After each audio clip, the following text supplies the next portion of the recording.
Sensation, le MAG. Bonjour à tous, bienvenue sur Sensation en association avec TV78. Jusqu'au 10 juin, l'association Les 400 coups organise la balade de printemps 2023. Et pour en parler avec nous, je suis aujourd'hui avec Eudes Labrusse, directeur des 400 coups. Bonjour. Bonjour. Alors pour commencer, on va présenter votre association aux éditeurs. Les 400 coups, qu'est-ce que c'est ?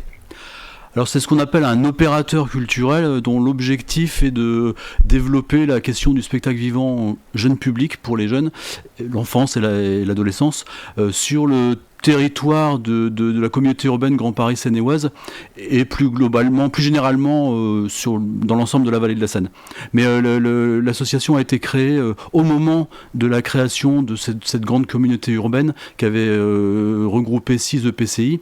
Et la question c'était comment est-ce qu'on harmonise un petit peu plein d'initiatives très disparates sur l'ensemble des 73 communes. Donc voilà, notre objectif c'est à la fois de rendre un peu cohérent le travail auprès des jeunes publics sur ce territoire et en même temps de le développer parce qu'on s'est rendu compte très vite qu'il y avait pas mal de manques en termes d'offres pour les jeunes publics. Voilà, votre ambition première, c'est justement de vous tourner vers les jeunes publics. Quelles sont vos ambitions en termes de culture sur le territoire de la vallée de la Seine auprès de ces jeunes publics ? La première ambition est, comme je viens de le dire, de leur proposer la possibilité de découvrir le spectacle vivant, parce que dans cette vallée de la Seine, il y a quelques théâtres qui déjà programment beaucoup de jeunes publics, mais il y a des endroits aussi très très isolés, des petites communes rurales, même certaines villes qui ont peu de programmation. Donc voilà, l'objectif c'est que tout le monde puisse avoir cette possibilité de fréquentation des œuvres, comme on dit dans le métier, qui n'est pas possible partout. Et avec cette problématique des transports qui est très, très prégnante sur la communauté urbaine, je sais pas, quand on habite à Limay, qui est quand même une grande ville, c'est très compliqué pour des élèves d'aller voir un spectacle à Conflans-Sainte-Honorine ou des choses comme ça. Donc l'idée, c'est de se rapprocher de ces publics pour leur permettre une fréquentation des œuvres. Alors justement, depuis combien de temps est-ce que vous existez ? Est-ce que ces ambitions, est-ce qu'il y a déjà un bilan à faire sur ces ambitions ? Est-ce que ça fonctionne ? Alors, c'est un petit peu compliqué parce qu'en fait l'association a été créée, donc comme je disais, plus ou moins en même temps que la création de cette grande communauté urbaine, et les premières balades de saison qui sont notre fer de lance d'une certaine façon pour développer le spectacle, c'était 2020, donc 2 ans de Covid. Donc le bilan est un petit peu compliqué. La vraie programmation n'a pu être menée que la saison dernière, donc voilà, on a très peu de recul encore, mais on se bagarre, on s'est bagarré même pendant les temps de Covid, mais voilà, les choses se mettent en place doucement. Et cette année, il ne devrait pas y avoir de problème. Alors justement, cette année, la balade de printemps revient pour une nouvelle édition. Vous proposez plusieurs spectacles jusqu'au 10 juin et dans plusieurs communes de la vallée de la Seine. Pourquoi vouloir séparer la programmation dans plusieurs salles de spectacle ? Est-ce que c'est justement pour attirer le plus de public possible ? Oui, et puis c'est comme je disais, pour aller au plus proche des publics. Nous ne disposons pas de lieu en propre, on n'a pas de théâtre à nous, d'une certaine façon. Donc de toute façon, notre travail, notre ADN, c'est d'aller à droite, à gauche, ici et ailleurs sur le territoire, en travaillant des partenariats avec des structures culturelles, avec des théâtres, avec des communes, avec des médiathèques, des petites communes. Donc effectivement, on est en balade toute l'année, c'est pour ça que ça s'appelle comme ça. Donc en fait, on développe 3 balades de saison sur l'année, une à l'automne, une en hiver et une au printemps comme on est là. Et parmi les spectacles, Bouille, la petite Goulue, donc qui sera également proposé le 7 juin, ou encore Odysseus ce 31 mai, ont intégré la programmation de la balade de printemps. Quelles sont les spécificités de ces 2 pièces de théâtre ? Alors Bouille, la particularité c'est que ça s'adresse à la petite enfance. La compagnie le propose à partir de 18 mois. C'est un spectacle qui du coup est assez musical, est un peu théâtre d'objet, théâtre musical. Évidemment il n'y a pas du texte énormément pour des tranches d'âge de si petites. Et puis ce qui est amusant aussi avec ce Bouille, c'est que à l'issue du spectacle, la compagnie propose un pique-nique imaginaire. C'est-à-dire que les enfants avec leurs parents vont faire semblant de manger dans un espace. Voilà, il y a une espèce de jeu de rôle d'une certaine façon autour de la nourriture qui est la petite Goulue, qui est proposée. Quant à Odysseus, là c'est une forme clownesque avec 2 comédiennes qui ont le nez rouge quand on regarde les images et qui propose sous forme de clown, de raconter l'histoire d'Ulysse, l'Odyssée, à deux, et voilà, sous forme un petit peu décalée. Donc c'est à la fois didactique d'une certaine façon, ça parle d'Homère et d'Ulysse, mais en même temps de façon très décalée avec ce jeu de clown qui devrait être très amusant pour les enfants, quoi.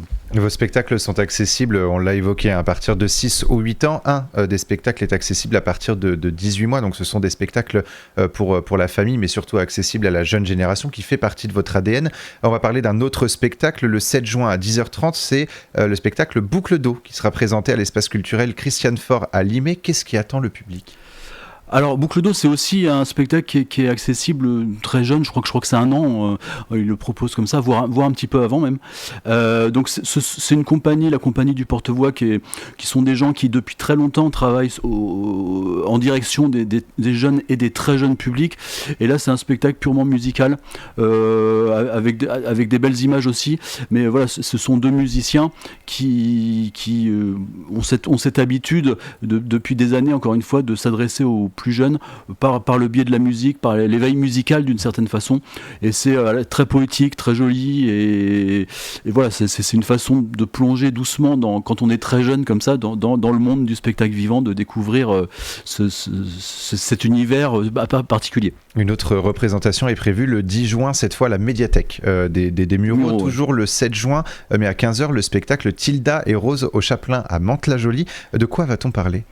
Alors là, on s'adresse un petit peu aux plus grands, même si c'est accessible à partir de 8 ans, et puis pour les collégiens. Alors ce qu'on peut dire de ce spectacle, c'est que c'est une création.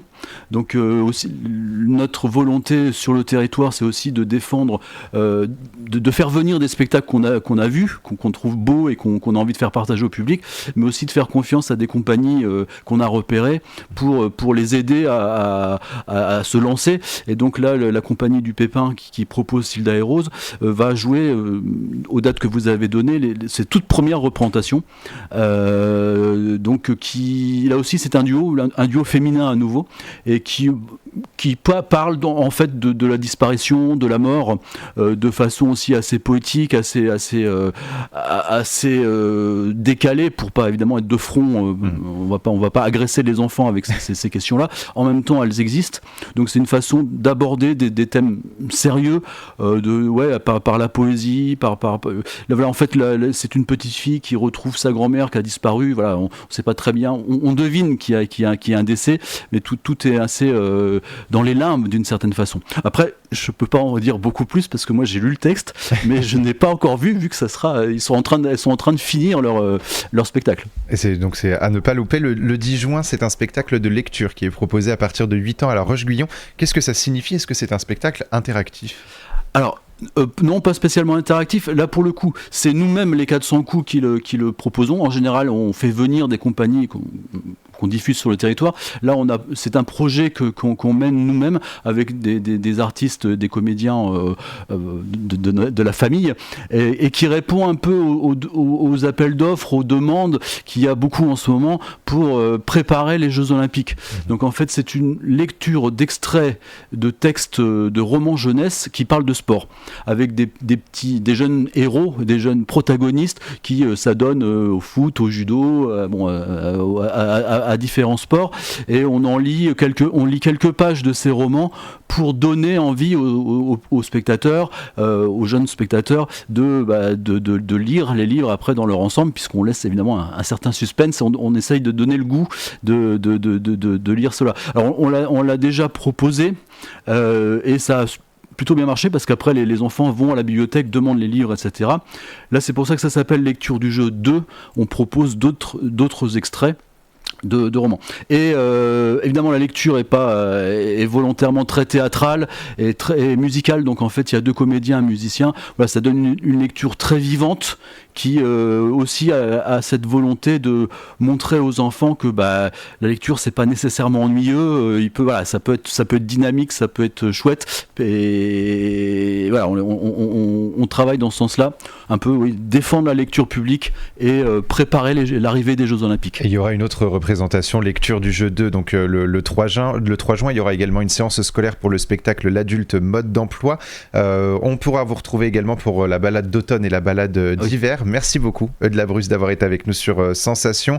Donc, balade de printemps, c'est jusqu'au 10 juin. On peut retrouver plus d'informations sur le site les400coups.net. Et pour revoir ou réécouter cette émission, rendez-vous sur notre site et notre application Radio Sensation.